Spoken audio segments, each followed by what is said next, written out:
just let yourself go. Just focusing the palm of your hand. Hypnotherapy is used by over 500,000 people in Britain. Just imagine your eyelids becoming heavy. It's claimed it can make you thinner, Don't smoke. stop you smoking, And just go deep and deep. do almost anything. Accessing the powers of your unconscious mind to increase the size and shape of your breasts. Marvellous. I set out to explore hypnotherapy. I've seen hypnosis in action. But can it really make us do anything? Should I believe what I see? Could it affect our health and behaviour? I've watched people as they set out with huge hopes, putting more trust in it than I could have imagined. Everything is being peeled off. It's not something I ever thought I'd try. This is my journey.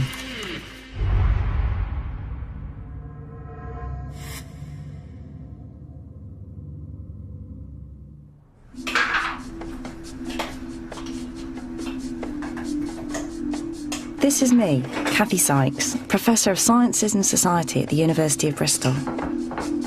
I've always found the idea of being hypnotised spooky, and to be honest, I didn't really know what it was. You hear that it involves our unconscious mind, whatever that is, and exposes hidden layers. What might a hypnotist find lurking beneath my surface? There's the Kathy Sykes that the world sees, and then there's a private Kathy Sykes that many fewer people see. And then there's layers of Kathy that, you know, I gradually get to find out about as I get older. And, you know, I think it's a life's work finding out who you are. And so the whole idea that, you know, somebody might be able to reach parts of you that you can barely reach yourself, you know, you wouldn't want an audience. In my work, I have to spend a lot of time being in control, so it's not something I hand over lightly. You know, I love dangerous sports and doing them in quite edgy ways. I like risk, but that's kind of playing with control a bit. The whole idea of one other person having control over me, what I'm doing, well, I'm not all that keen to try, really. I'm actually hoping I don't have to. Hey. Okay, we're going to start with this pretty blonde here. Madam, in a moment, I'll click my fingers twice, you'll stand up, you'll have this wonderful relaxed feeling, and you take off all your clothes. I wanted to start my investigation into hypnotherapy by looking at the one thing I am familiar with, stage hypnosis. I'd had a glimpse when I was a student, and now, as a slightly more sober adult, it made sense to start here. I don't know what to expect tonight. I'm hoping to be entertained. It'd be interesting to see if it has any sort of effect on me, maybe. I don't know what you're laughing at, because in a moment I'll clip my fingers 3 times and you'll have diarrhea. Oh, there's some there. There's posters everywhere for Michael McCoy, comedy show, hypnotist. Great. I will ask for volunteers, but I will ask for volunteers with no morals and no values to join me here on the stage, all right? And would you like to go up? I could and I wouldn't. I don't believe you can be hypnotised. And I firmly believe. Yeah, and you want to get up. And I want to prove to me that someone can take over your mind. I want to be hypnotised, but I'm a bit anxious as to what they'll get me to do. And what would you like not to do? I'm not going to tell you because you're getting to do it. No, I don't know him. I've never met him before. And now, my friends, just concentrate. Concentrate now as you listen to the music. Focusing on my voice. On the count of 1 now. Squeeze your hands tighter and tighter and tighter. Squeeze your hands tighter. Make the good connection. The way it seemed to work, the hypnotist invited them on stage, asked them to clench their hands, and then slowly counted them into a sort of trance. Squeeze your hands tighter and tighter and tighter. And the count of 6 now. Say it to yourself. My hands are locking. My hands are locking. Shake your hands. Shake your hands. Shaking, shaking, shaking. 16, 17, 18. And in the next count, if your hands are shaking, they will continue to shake until I release you. 19, 20. After 30 minutes, the effects seemed to be dramatic.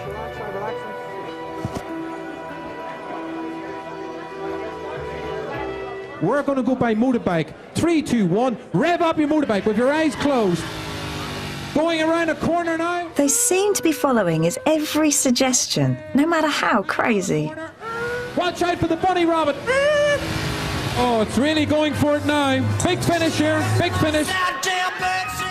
It was hilarious to watch, but I wasn't sure I actually believed it. Were they just putting it on? Give them all a big cheer as they make their way. That looked like an awful lot of fun. The thing that really surprised me, it seemed as though people just had no inhibitions. And that's why, part of me thinks, well, they just wanted to perform anyhow. You're saying there's something more profound going on. No, definitely. I mean... Persuade me. Everyone on stage wouldn't be on stage if they weren't a performer, simply because, first and foremost, it's an entertainment show. So we've got to entertain the audience. But that doesn't take away from the fact that anyone on stage isn't hypnotized. They're totally hypnotized. But you cannot make somebody do anything against their own will. So you can't force me to do something I really don't want to do? No. Okay. Through the years of experience, it is easier for me now to gauge the people that want to be hypnotized. And did I strike you as somebody who wants to be hypnotized? Yes. Being in the audience was deeply entertaining.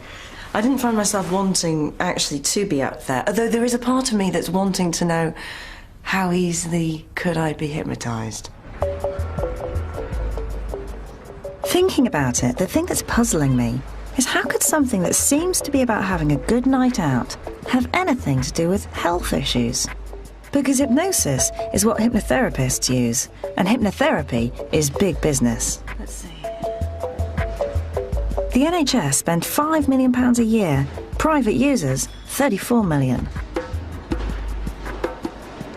Aggressiveness, anxiety, pain control. Improve your sport from bodybuilding to golf. Breast enlargement and reduction. The number of conditions it's supposed to treat is huge.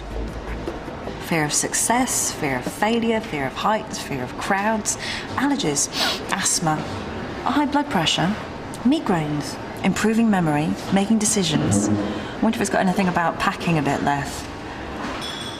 A list like this seems just too good to be true. I wanted to see some actual hypnotherapy.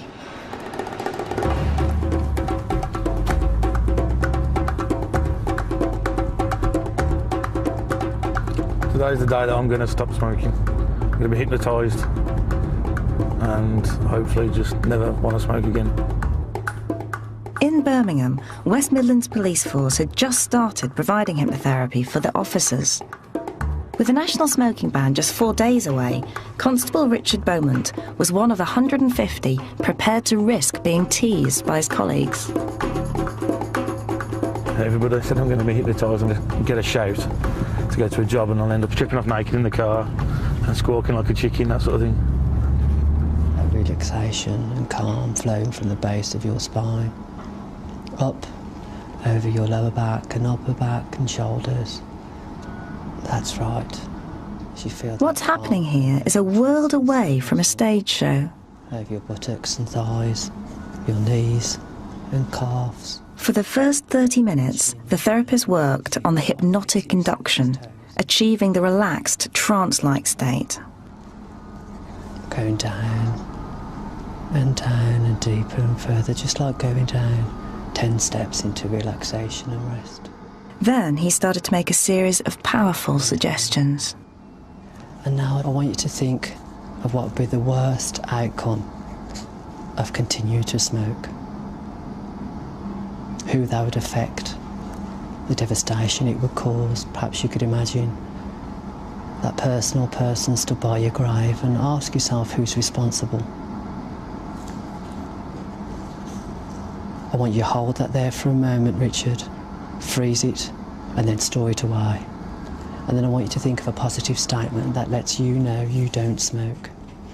And I want you to say that out loud. I don't smoke. Well done. After about an hour, very gently, Richard was brought round. Start to move your fingers and hands and toes and feet. And in your own time, you can open your eyes at 2:45 on the 27th of June 2007. How do you feel? I don't want to fag, Okay. which I did before. Okay. What does that feel like, kind of being able to say that? It's weird. Feels new. It's the first, yeah, it's the first time since I was a teenager, so yeah. Okay, good. Just one session was supposed to be enough. But would Richard really stop smoking? We'd follow this up. Next, I went to see another therapist at work, treating a behaviour millions of us want to change. Can you just put our hands together for Elliot Wall, please? This demonstration was designed to introduce Elliot Ward's 2-day seminars. But if you were called up on stage, the one session might be all you needed. Well, good evening. So tell me, who wants to lose weight? Tonight I'm going to show you some things about how you can make changes in your life. After an hour talking about eating habits, he told us to hold out our hands and clench them tightly. It turns out that this is a way of testing who might respond best to hypnosis. Look down at your two fingers, and as you look down at them, I want you to imagine a vice. I want you to imagine a vice becoming tighter and tighter, tighter and tighter. There you go, isn't that weird? Tighter and tighter the whole time. Isn't that strange? Does anybody here not want to eat chocolate anymore? Would you like to come up here? Yeah.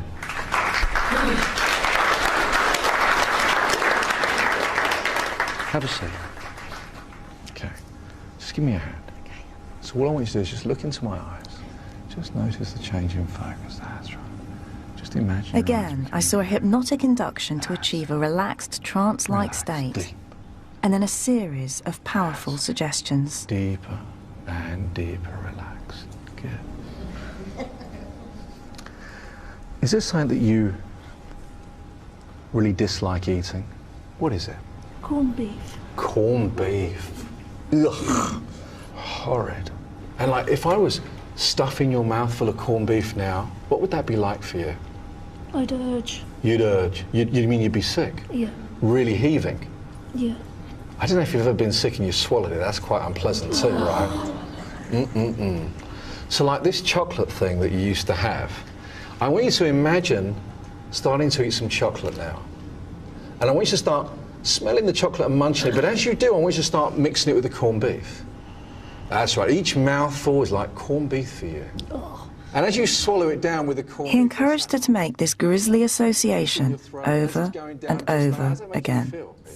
Sickly. Have some more chocolate, because that used to be nice for you. What's that like now? It's taste of corned beef. Taste of corned beef. And on a scale of 1 to 10, 10 being you really want chocolate and 1 being you don't want it at all, what number does it represent for you?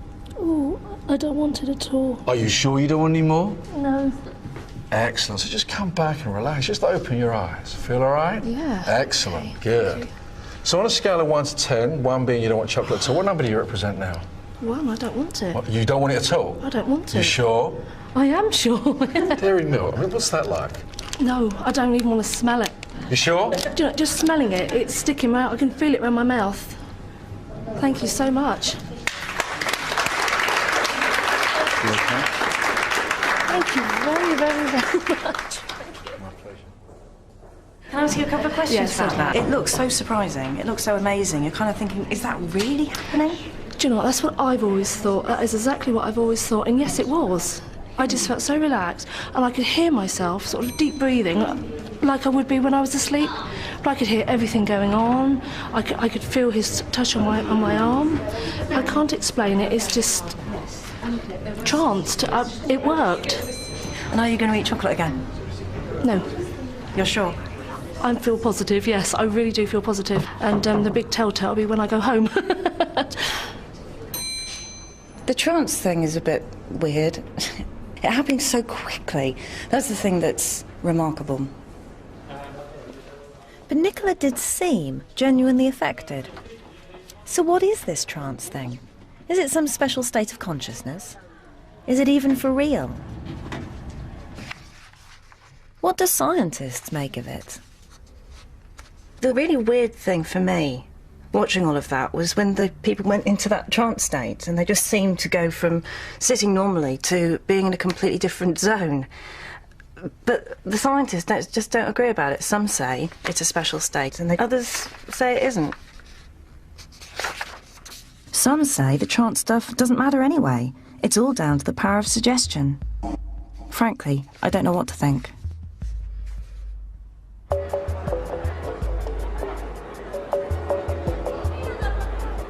I've come to Italy to meet a psychologist who has a thorough knowledge of the experiments looking into trance and suggestion. He's been working in a lab in Modena.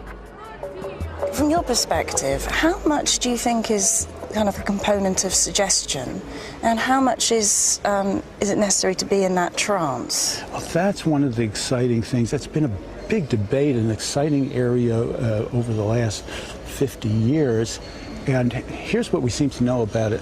Most of the people that can respond to suggestion in hypnosis usually report that they can respond to it also outside of hypnosis. And this has been the dilemma. What is the role of hypnosis? Is there a hypnotic state at all? Maybe there isn't. Irving's experience has led him to doubt that trance plays a significant role. But he does believe there's a small proportion of people who are highly responsive to suggestion. What's been your experience of people who are highly suggestible? They're not gullible. They are intelligent. This is a person with a talent. It's a talent to change their experience, and sometimes to change their experience in very profound ways. It was a seductive idea. I asked Irving what it might be like to be one of those highly suggestible people. You can hear the people talking in the background there. Maybe you don't want to hear them talking. No, I don't. You can get rid of them. Block them off. Just block them off. And if you have that capacity, you can do that. How do you feel about the temperature? Is it warm, cold? It's getting quite warm now. You could feel cooler. We could have a breeze. You could have a breeze if you like.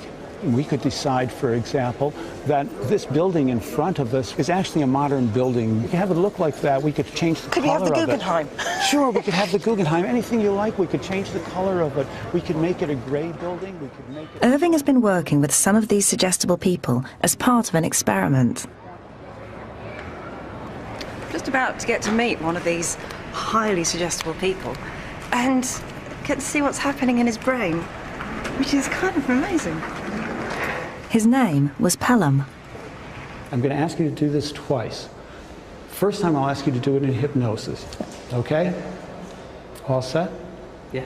Good. Let's begin then. To demonstrate the theory that people can respond to suggestion alone, without the trance, first Irving hypnotized Pelham and then suggested to him that he could add colour to a black and white picture. Okay. Open your eyes now. Look at the screen. Just see it as it is in shades of grey. Please don't try adding color to it until I ask you to do so. Now begin adding color to the pattern. Add color to it until you see it in full color, as if you were looking at a fully colored pattern. And let me know when you've succeeded in doing that by raising the index finger of your right hand. Good. How much color do you see now from 0, being no color at all, to 100%, which would mean full color? 85. 85%. Good. I'm going to bring you out of hypnosis now. 5, 4, 3, 2, 1. Open your eyes. 0. Okay, good. Feeling wide awake now? Yes. Normal wide awake state? As normal as I get, yes. Good. Then, once Pelham was completely alert, with no hypnosis, Irving suggested to Pelham that he could do the same thing again. Look at the pattern, see it as it actually is, in shades of gray. Don't add color to it until I ask you to do so. Now begin adding color to it. Add color to it so that you actually see it in full color, and let me know when you've succeeded in doing that by lifting the index finger of your right hand. Good. How much color do you see in the picture now? 70. 70%. Okay, good. Thanks. It seemed bizarre. So were the colours like bright? Yeah, most of it was sort of as coloured as I could get it. That one was light yellow, and that one's sort of pink. And does it surprise you? The first time it did, definitely, because it was quite easy as well. So something I expected to sort of struggle with, it's forced to happen, but it was just sometimes I actually have to hold myself off and wait to be told to do it, otherwise it'll start happening anyway. In and out of hypnosis, Pelham said he saw a lot of colour in a black and white picture.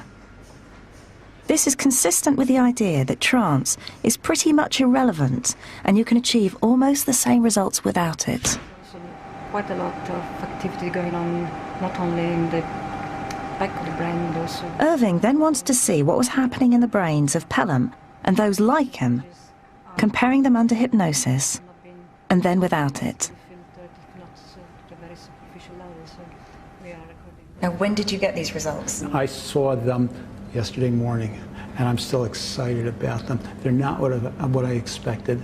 Parts of them are absolutely not, and I'm as happy about the parts that I was not expecting as I am about the parts that I was expecting. It's often the case in science. Yeah. Okay, show me. Okay.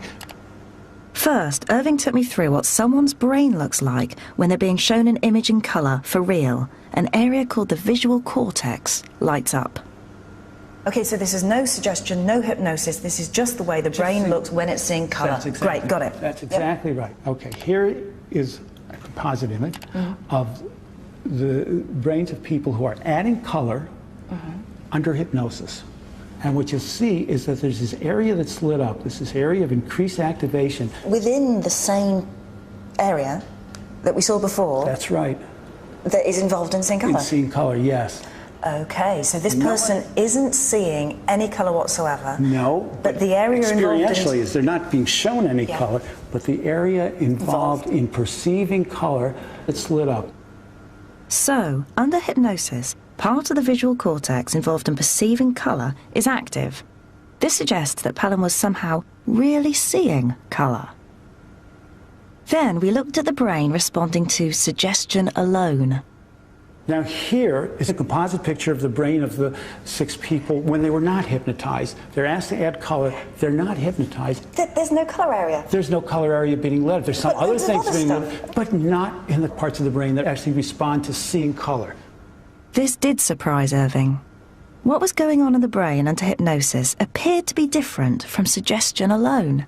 Since what they say is so similar under both conditions, I expected it to be what's happening in their brain to be very similar as well. Maybe a little less without hypnosis than with hypnosis, but not the degree of difference that we're getting. That to me is a surprise. I love it. But they reported seeing colour almost the same as when they were hypnotised. Right. Isn't that exciting? That's amazing. And what's going on up here? Why is all the other stuff being Well, that's a good question. One of the possibilities, one of the things that's consistent with, is that here they might be imagining color as opposed to actually seeing it. They're really thinking. They're really thinking. They're having to remember, imagine. That's exactly right. That's what's being suggested. Now, we've only run 6 subjects. We've got to run maybe another 18 subjects, something like that, in order to really be able to say this conclusively. But already, what you're looking at, they're meaningful results. Irving still needs to do more tests. But if the results are repeated, it would suggest that although you can achieve almost the same experience using suggestion alone, trance is doing something. This really made me want to find out what on earth trance is. So I went to see a neuroscientist with a dark past. Now an associate professor of psychiatry, Amir Raz had also trained as a magician. You're a scientist as well as a magician. Yeah, it depends who you ask. Some people will tell you that I'm the best magician among the scientists, and some people will tell you, that it's the other way around. But I am trying to bring these two things together. His unusual perspective has led him to a particular view on hypnosis. For Amir, it's all to do with what happens in our brain when someone is trying to focus our attention. Sometimes I'll go quickly, and sometimes I'll go very slowly. Okay, and your job is just to tell me what the balls are. Fair enough? Okay. Here we go. Where are the balls? 1 in each. 1 in each. Okay, and you can bet your money on it, right? It's very simple to do, right? Where are the balls? I think they're both in there. Okay, but You were right. You were right. You were thinking about something. There was.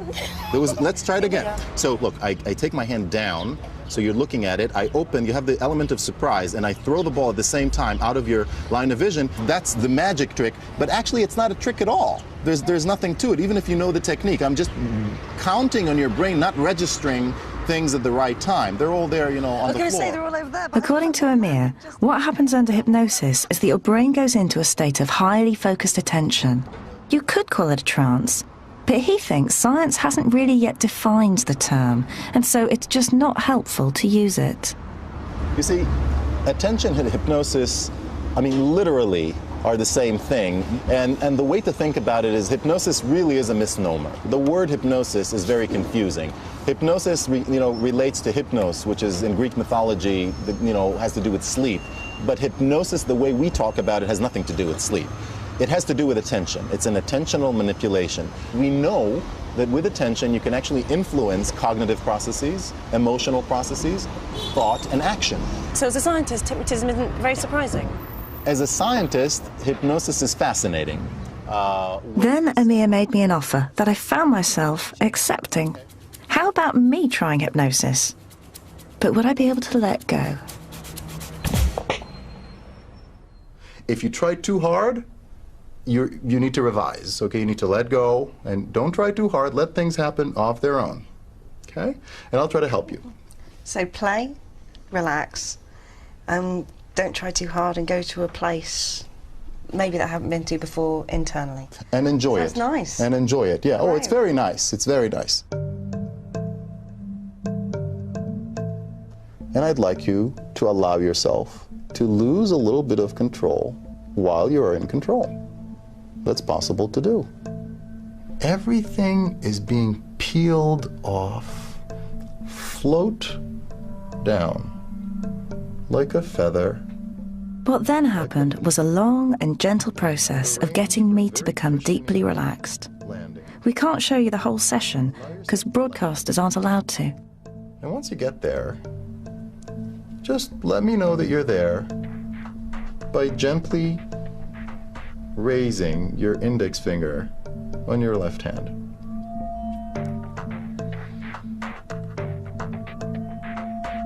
Good. I'm going to the kitchen. I'm taking out a lemon, one yellow lemon, one green lime. Feel it with your mouth. Feel it with your mind. And the balloon is getting bigger, pushing your hands to the side.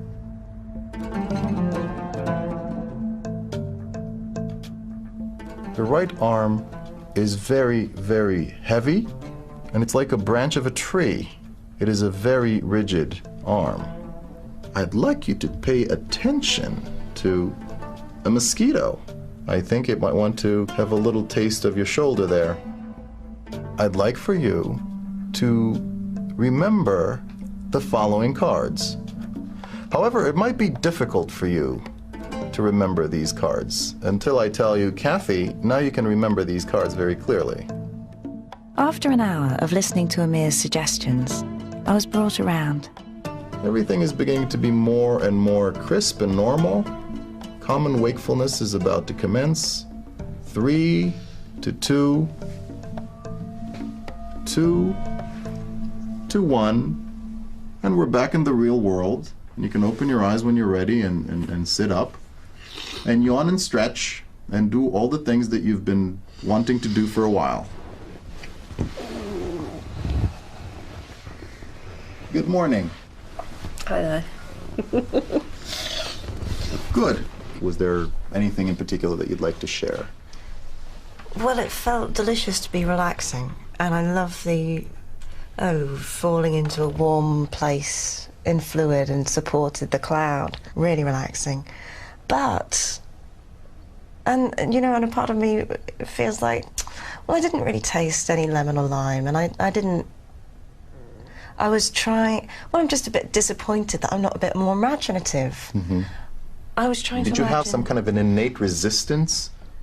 I think I'm quite, I can be quite bloody-minded, Mm-hmm. and there's a bit of me, like when you told me, here are the cards, and you're not going to be able to remember them until I tell you.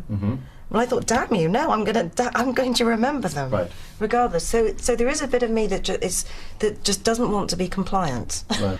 And what were they? Well, they were the Ace of Clubs, the 7 of Diamonds, and the 3 of Hearts. Right, but that's the way you are. I mean, clearly you don't belong to those highly suggestible people, as regrettably, neither do I. I mean, I do not belong to them either. But and where are you on the medium? I would think that I'm very much like you.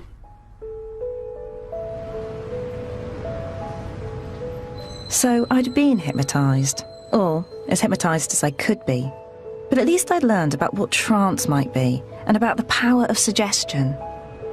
But did any of this mean hypnotherapy can help with real health problems?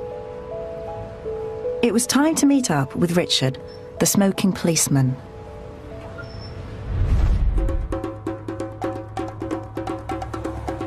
Three months ago, Richard had been a heavy smoker. Could he really have quit? I am hopeless at giving up anything, really. If I tell myself I have to give up, then I really want to have it. So if I was smoking 30 cigarettes a day, I'd be stuffed. So Richard, after you'd had the session, did you think you would stop? Yeah, I did. Because I completely wanted to stop. I made the mistake of, I think I went out 3 weeks after stopping, after being hypnotised, and that was it for me. That was when I had my first one. But I lasted 3 weeks with that one, not wanting one. Yeah. The only time I really smoke is when I go out socialising. Good things I don't buy them anymore. So it's cheaper. It's even cheaper, I'm saving money. So, 3 months in, and he'd cut down, but he was still smoking. Apparently, most of his colleagues had given up. But what I can't tell is how much of this, if any, was down to being hypnotised. It is really hard trying to work out what bit of this might be working. Because it could have been down to the counselling they received as a part of the package. Or maybe it was just because they were really motivated. What about the case of the chocolate eater? So 4 months ago, Nicola was saying she didn't think she was going to eat chocolate again. But I wonder, 4 months is a long time not to have any chocolate. I would have had some. I couldn't have chosen a better day. Hello again. Nice to see you. Nicola was surrounded by temptation. Well, thank you. So, Nicola, the $1 million question. Have you had any chocolate? Yes, I have. But it was several weeks down the line, quite a few weeks down the line, and my daughter said, "Oh, Mum, you just must try this." It was something new, and I tried it, and I thought, "Oh no, what a shame." Like blown you know, heads. Absolutely. But later on, I thought, nothing's the same. It is not the same. It doesn't give me that lovely feeling. It wasn't lovely. Did you taste corned beef? Did it? I didn't taste corned beef, but it wasn't right. And so it's been your son's birthday today. There's chocolate on the cake. Yeah. You could have a bit of cake. Yeah. Have a bit of chocolate. It'd be fine. But there's too much on there. I couldn't eat that. I eat so much less than I used to. I can eat it, but I don't want it. And it is a lovely feeling. It's sort of like being in control. Well, Nicola feels really positive, even though she's still eating chocolate. But anyway, her story is just one story. Scientifically, I can't draw general conclusions from this. It's time to see what real evidence there is. When I first started looking at hypnotherapy, I was just gobsmacked by the number of different things that people claimed it could treat. Dealing with guilt, impotence, compulsive lying. It's fabulous. Asthma, warts. So how do you judge what it might be worth using hypnotherapy for? The thing is, if a neighbour or a friend has tried something like hypnotherapy out, you can be so persuaded by them, can't you? You know, if it's worked for them, you think it works, and works for everything maybe, and if it hasn't worked, then you can be put off. But it's just anecdotal. You know, it doesn't amount to clinical evidence. You have to look at lots of people over a period of time in what scientists call trials. And it's the evidence gathered from these trials that I finally gathered together. So, what do they say about smoking? Well, even though it's really popular and lots of people swear by it, the experts who reviewed it say there's no evidence that it works any better than just advice or even no treatment at all. As for weight loss, it's just not clear whether hypnotherapy on its own really helps. There is some research, though, that says if you have hypnotherapy and some other psychological treatment, then it may help. That's interesting.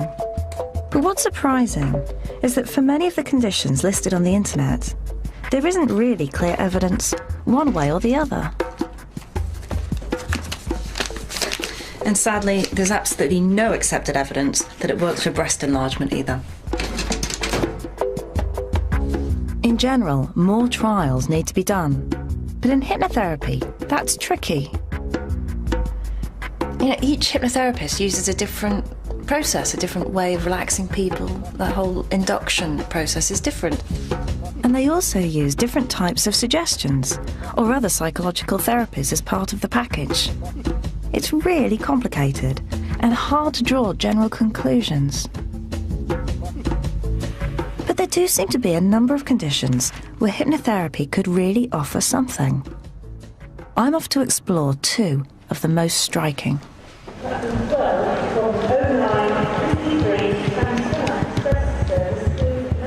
In Manchester, they've pioneered the use of hypnotherapy for irritable bowel syndrome.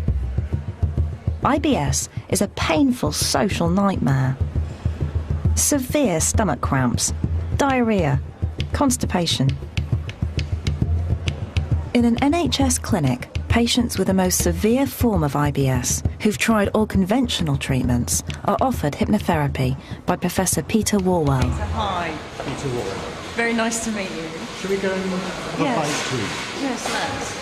Given that IBS involves the gut, I wasn't ready for his choice of lunch.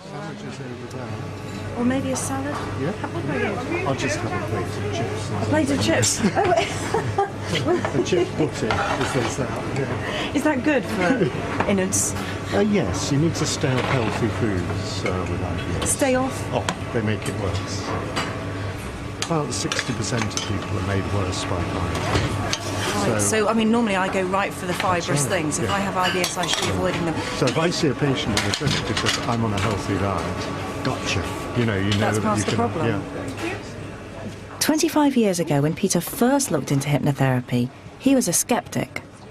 You presumably had to learn how to hypnotise. That was one of the first stages. I mean, did you buy into all the things they were teaching you? Well, I went off on a few courses, and I must say I felt a bit of a fish out of water, because there I was, a mainstream hospital physician, and I went in and there were some very wacky-looking people, and I think some people were there to learn hypnosis seriously, and I think some people needed treatment, but at the beginning I felt very uncomfortable. I had to be careful about coming out of the hypnotic closet in a way, because I was afraid my colleagues would think, what's he up to with all this hypnosis Well, stuff? I can imagine they must have thought when they found out that you were you'd gone quite wacky. Yeah.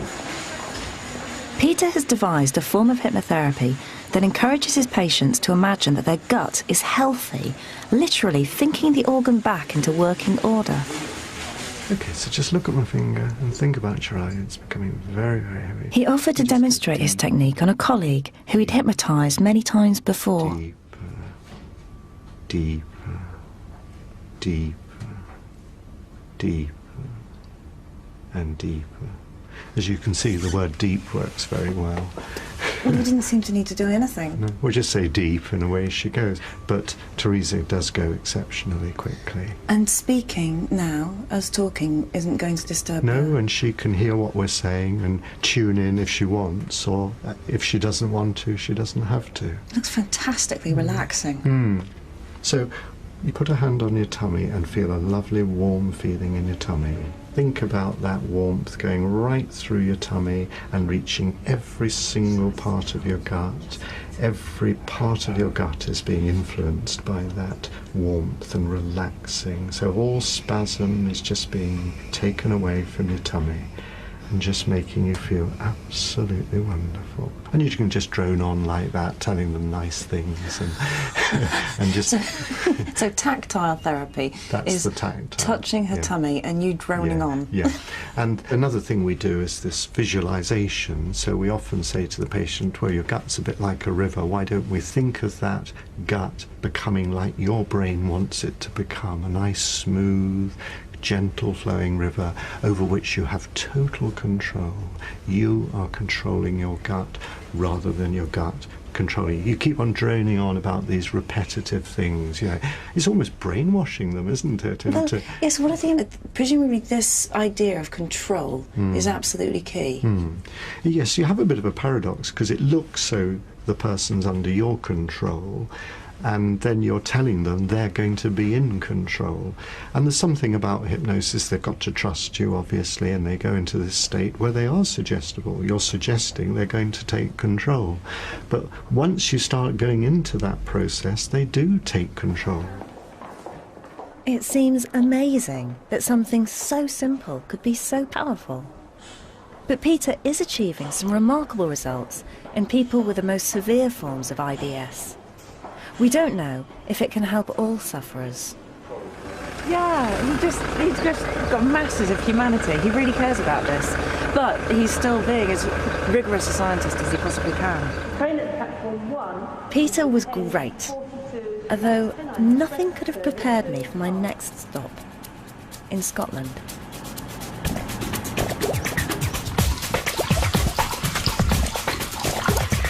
I was here to meet a dentist who'd been using hypnotherapy to reduce the pain of treatment. That morning, he'd be doing something not even he had done before. Teeth extraction, an implant placement with no conventional anaesthetic, just hypnosis.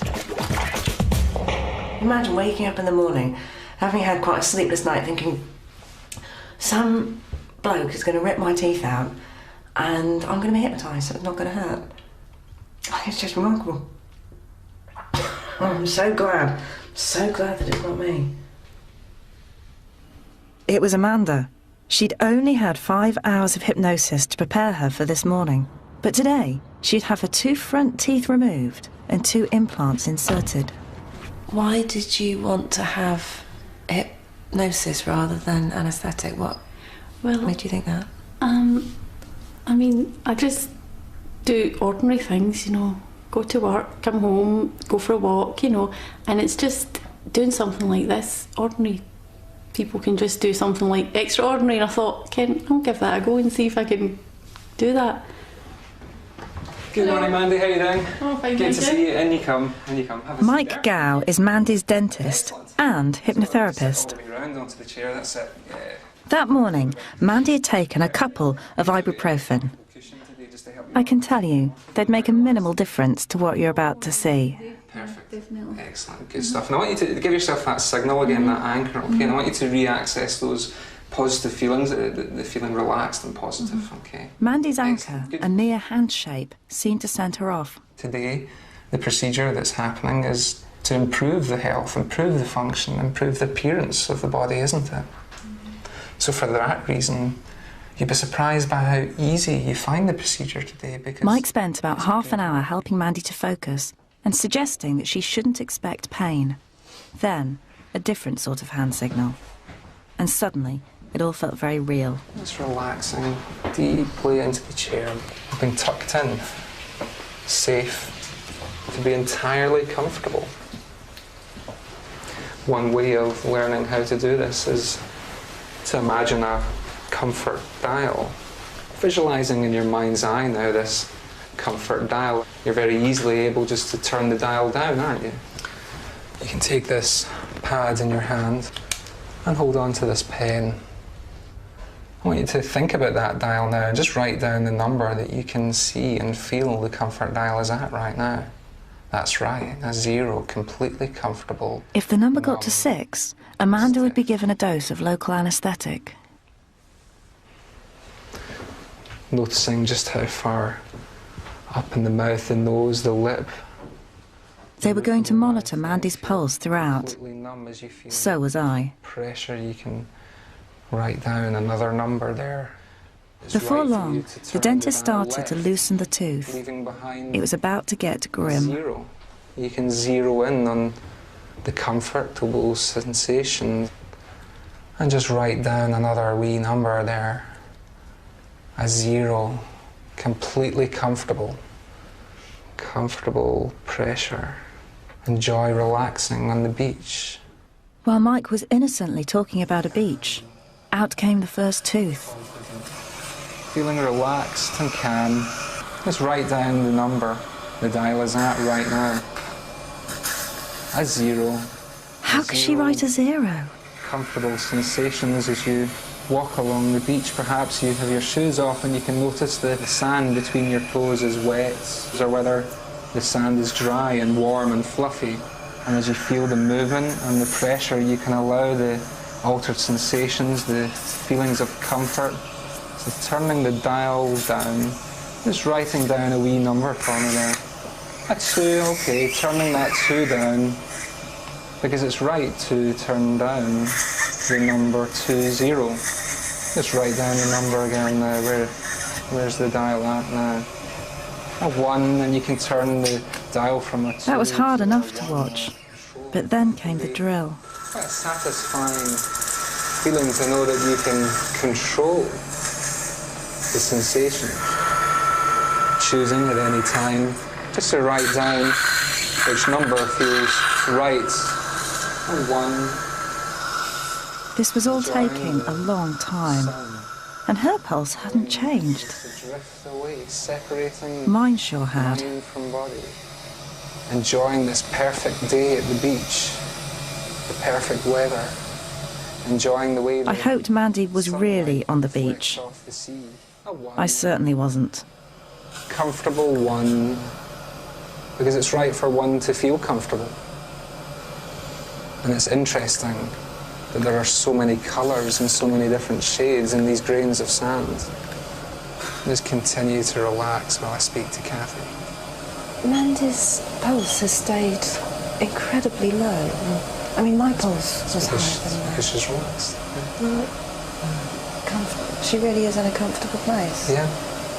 And you can demonstrate that by, again, Mandy, if you just write down the number that's on the dial right now. It's a 0, completely comfortable. Knowing that when the healing Finally, 1.5 hours later, we were almost done. the area is feeling functional and healthy again, and the smile will be perfectly complete. I felt utterly drained. What about Mandy? To come back into this room so that you can feel more and more alert, more and more awake. That's right, open your eyes, feel wide awake, alert. Fantastic, well done, very well done. Great. Good, so I shall set your chair up there. Your pulse is now higher than it's been the whole day. Yeah. What's your pulse now? It's up at 82 now. There's loads of people in the room. Yeah, 86. What was the, actually out of interest, what was the highest number you recorded? I think it was a 3. I thought my pain would be way up high, do you know what I mean? I was quite surprised that it wasn't as sore as what I expected. And what was the worst thing? Just, I think we must have been getting kind of drilled in. It was just that kind of pressure feeling. Can I see? Yes, you can. Is it kind of messy? No, not at all. And do you remember everything? Aye. And then I mean, you can hear things Yeah, like going about, but I actually think you'd gone away. It's amazing. And how does that feel now? Good. Yeah? It's deeply impressive. You look like you were in a more comfortable place than I was. Yeah. That was amazing. I couldn't quite believe they were really pulling his teeth out. What was going on?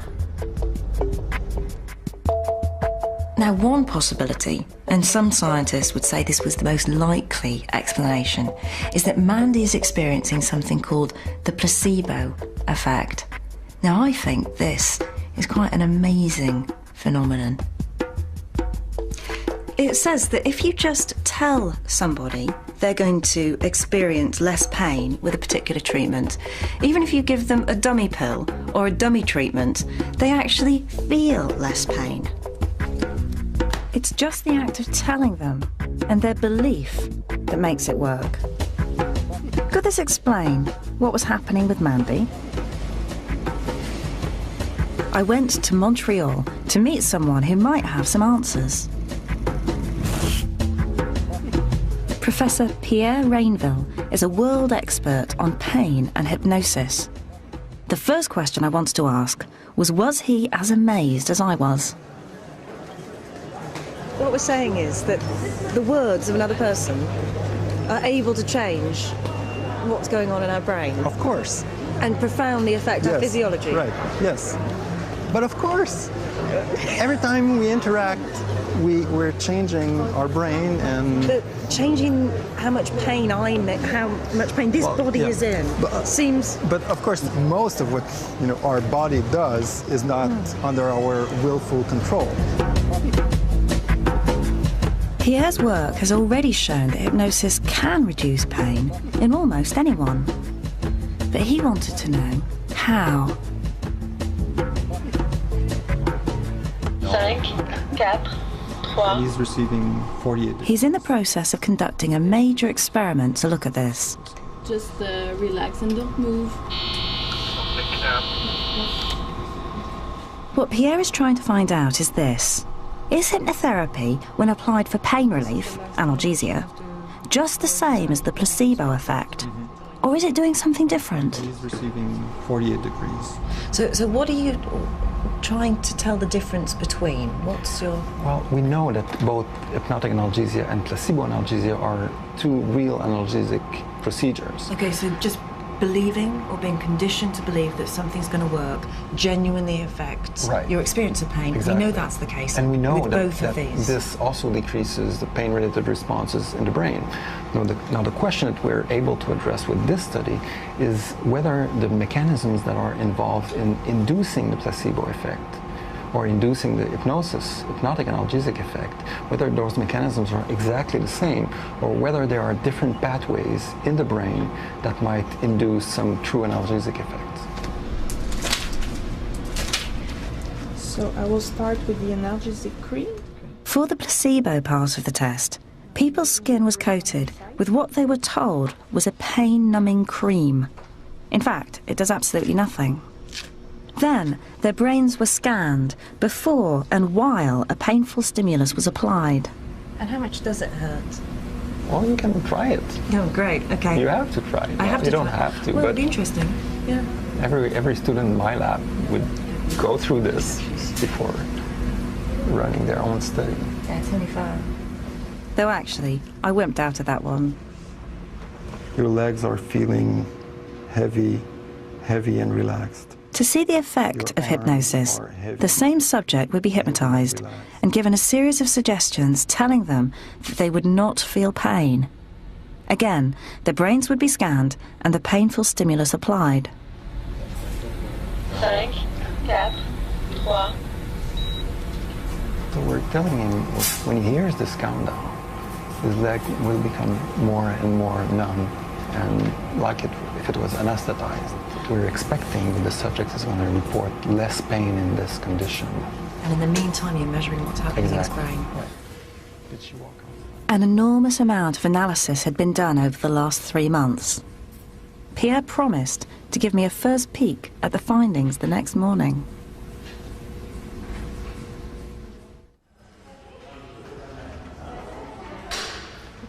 Hi. Good morning. How are you doing? Good, very good. How are you? I'm good. Yeah. And how's it looking? Well, we've done some analyses. Pierre was sounding cautious, as the team had literally been working through the night. They had results to show how the brain responded just before the pain stimulus was given. And Jenny's been up all night, right? Yeah, Jenny's been working very hard on this. This would be the first indication to see if the brain responded to pain under hypnosis the same way it responded under placebo.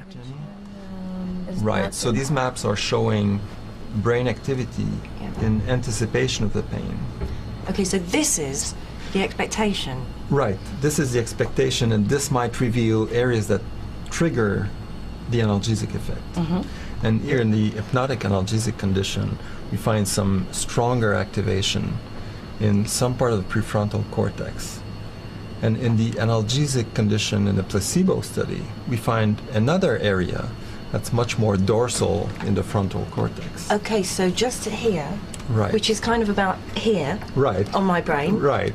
that's the hypnotic area that's Exactly. been more activated. And just here, which is higher up, Right. that's the bit that's associated with the placebo control. So they're very different areas. Right. This is consistent with the idea that different processes are involved, different mechanisms are involved in triggering the analgesic response in response to placebo or in response to hypnotic suggestions. It's early days, but it may be that hypnosis really does work in a different way from the placebo. Not yet. With the placebo.